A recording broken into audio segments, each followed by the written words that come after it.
ഇന്നാണ് അമ്മ സ്കൂളിൽ പോണത്.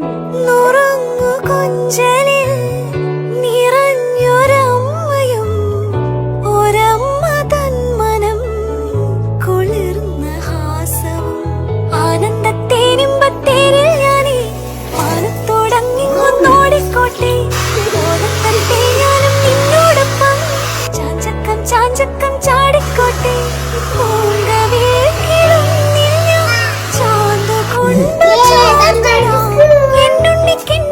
കണ്ണും കൊണ്ടാവത്തു നീറ്റിടാതെടാ ഓലത്തുമ്പത്തിരുന്നോയലാടും ചെല്ലപ്പൈങ്കിളി എന്റെ ബാലഗോപാലനെ ദീപിക്കുമ്പോ പാടടി വെള്ളം കോരിക്കൊളുപ്പിച്ച് കിന്നരിച്ചു മരിച്ചയ്യ എന്റെ വാരിപ്പാളും ഗിപ്പം രാജപ്പൂ മുത്തായി പോയടി.